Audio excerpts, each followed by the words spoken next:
किसी जमाने में पुनीत नाम का एक ब्राह्मण एक गांव में रहा करता था। उसका सुदामा नाम का एक लौता लड़का था। वह कतई मूर्ख था, पढ़ना लिखना सीखना तो अलग, वह कई बुरी आदतें भी सीख गया था। पुनीत के पास पैसा, घर, ऐश्वर्य वगैरह सब कुछ था, परंतु सुदामा पिता के जीते जी ही पैसा बर्बाद करने लगा। पुनीत के दिल में यह बात घर कर गई कि उसका लड़का सुधर न सकेगा। इस फिक्र में उसने चारपाई पकड़ी और थोड़े दिनों बाद ही मर गया।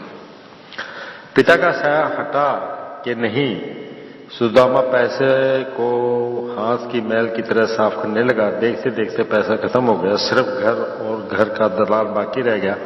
वह भी उसने एक बनिए को बेच दिया और अपनी पत्नी और बाल बच्चों के साथ कहीं और चला गया। उस गांव में वह गरीब की तरह गुजारा करता हुआ अपना मुंह न दिखा पाता था। उस बनिए का जिसने सुदामा का घर खरीदा था भाग्य अच्छा ना निकला। व्यापार में उसको बड़ा नुकसान हुआ। अंत में उसके पास वह घर और घर से लगा दलाल मात्र ही रह गया। वह बनिया भी मर गया। घर, दलान वगैरह उसके लड़के रामलाल को वसीयत में मिले। रामलाल समझदार था। पिता ने उसे कुछ भी नकद रुपया ना दिया था, पर साथ के व्यापारियों में वह अपनी ईमानदारी के लिए मशहूर था। इसलिए उन्होंने उसको गांव में एक पंसारी की दुकान खोल करने में मदद की। उसने सोचा कि दलान में कुछ साग सब्जी क्यों ना बोई जाए। वह एक दिन शाम को दुकान बंद करके आया और फावड़ा लेकर वह दलान खोदने लगा। जब वह कोने में खोद रहा था तो आवाज हुई। उसने गौर से देखा तो वहां 2 कलशों की जोड़ी थी। उसकी खुशी का ठिकाना न रहा। रामलाल मन ही मन खुश हो उन कलशों को घर के अंदर पत्नी के पास ले गया। उन दोनों ने बड़ी खुशी खुशी उनका ढक्कन खोला, पर जब उन्होंने कलशों के भीतर देखा तो वे हताश हो गए, क्योंकि कलश में बड़े बड़े बिच्छू भरे हुए थे। यह धन हमारा नहीं है, इससे दूर फेंक दो, उसकी पत्नी ने कहा। अरे पगली, वह सोना ही है। जब तक उसका मालिक नहीं आ जाता तब तक वह सोने की तरह दिखाई नहीं देगा, रामलाल ने कहा। उसकी पत्नी को इस पर विश्वास नहीं हुआ। अगर आप ये सोचते हैं तो क्या वह एक को सोना दिखाई देगा और दूसरे को नहीं? अगर सबको इसमें बिच्छू ही दिखाई दिए तब तो फेंक देंगे, घर में रखना बेकार है, उसने पति से कहा। रामलाल को यह सलाह अच्छी लगी। उसने 4 बिच्छुओं को धागे से बांधकर दुकान के चारों कोनों में लटका दिया।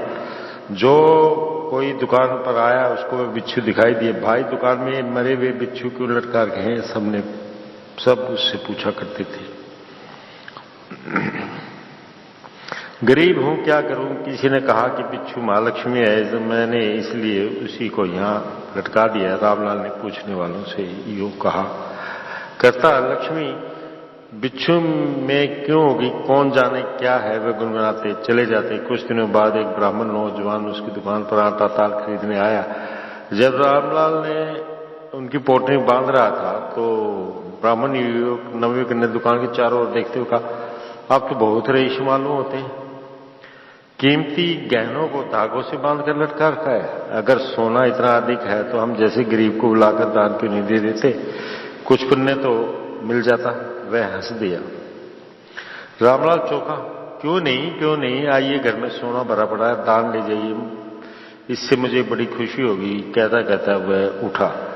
पहले तो ब्राह्मण नवयुवक को दुकानदार की बात पर विश्वास न हुआ,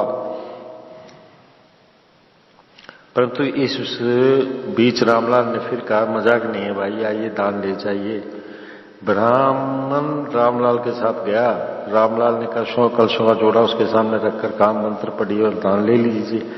अगर इस जन्म में धन नहीं लिखा है तो कम से कम अगले जन्म में तो मुझे अवश्य भगवान दे देंगे।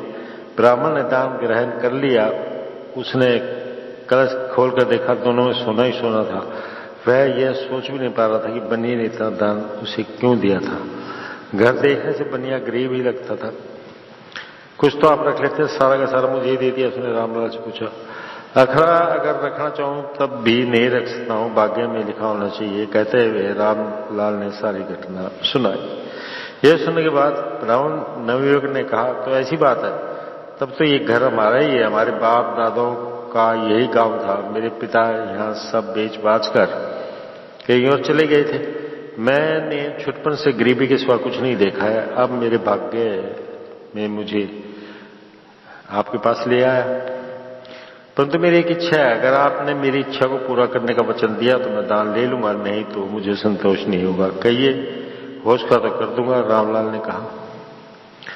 इसमें से एक कलश आपको मुझसे दान में लेना पड़ेगा, ब्राह्मण ने रामलाल से कहा। रामलाल बहुत प्रसन्न हुआ। एक कलश रामलाल को देकर ब्राह्मण अपने रास्ते चला गया। रामलाल और उसकी पत्नी ने दान में पाए हुए कलश को फर्श पर उल्टा, उसमें से सोने के चमचके माते गहने नीचे गिरे। कैसी लगी दोस्तों कहानी, बताइएगा जरूर। मिलूंगा फिर मैं आपसे अगली बार एक और कहानी के साथ।